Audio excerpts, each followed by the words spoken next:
Chapter 22.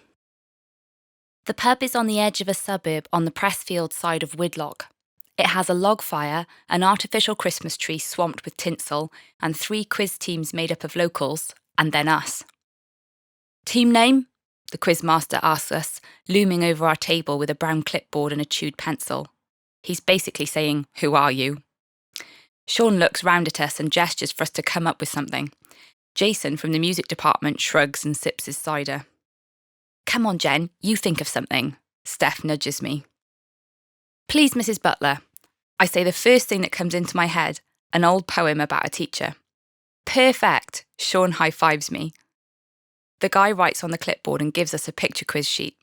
It looks like headshots of every person featured in The Sun this week. "Ooh, give me the pen." Steph grabs the sheet and starts scribbling. With Steph's knowledge of soap opera stars, Jason's catalogue knowledge of pop music, and Sean's effervescent encouragement, we go through each round with a respectable score, though nowhere near the genius levels of the Smart Bananas team. At one point, I get a text from Michael. "How is the quiz?" "Great," I reply. "You should come next time." He doesn't message back, though. "How was your time meeting Michael's parents?" Steph asks when the guys are at the bar. "Good," I say non-committally. "Bit posher than I expected." "I'm not surprised," she snorts. "He looks like the type to have a trust fund." I never really asked Michael about how he managed to afford his house, but I realise now his parents must have helped him out financially. "They're lawyers." "Even better," she jokes, but I don't laugh. "What's the matter?"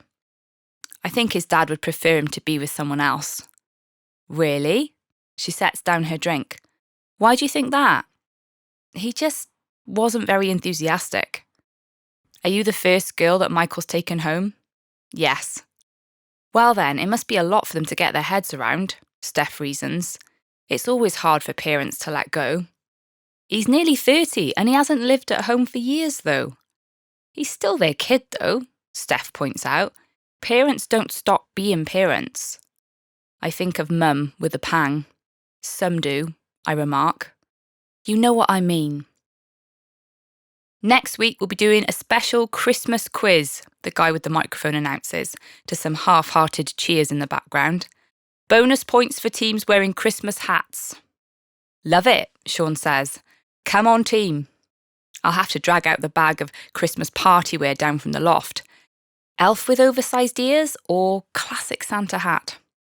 "Your phone just buzzed." Steph pushes it across the table to me. "Maybe it's Machine Man." I grab it to see who it is.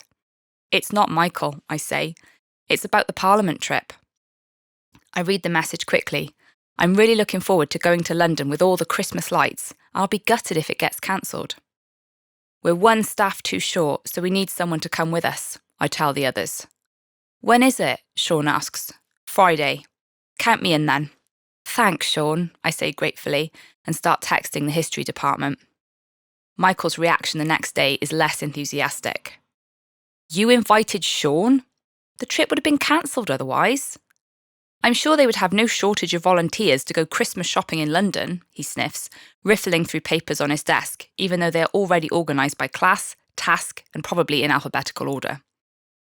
"Sit next to me on the bus?" I ask, feeling like I'm back in Year 8.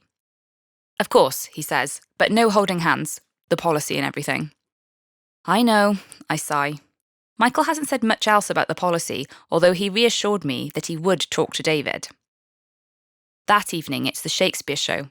I sit next to Michael and shoot him warning looks when he fidgets or barely suppresses a yawn. The synth sword fight scene of Julius Caesar is an epic success, and I give Sally a hug at the end. When I find Michael again, he's on his phone and looks up guiltily. "Trying to hide your secret life in MI6 from me?" I joke. If I didn't spend so much time with Michael, I would seriously believe that he was actually an undercover agent, given how frighteningly efficient he is in everything. He rolls his eyes and grins, and for a moment his phone is flat in the palm of his hand, and I see Christina Patterson's name. I don't want to sound jealous by asking him why he's texting her, so I ignore it, pick up my coat and prepare to go out into the freezing night. But I think about it before I go to sleep, and resolve that I'll try to ask Michael about it on the trip tomorrow.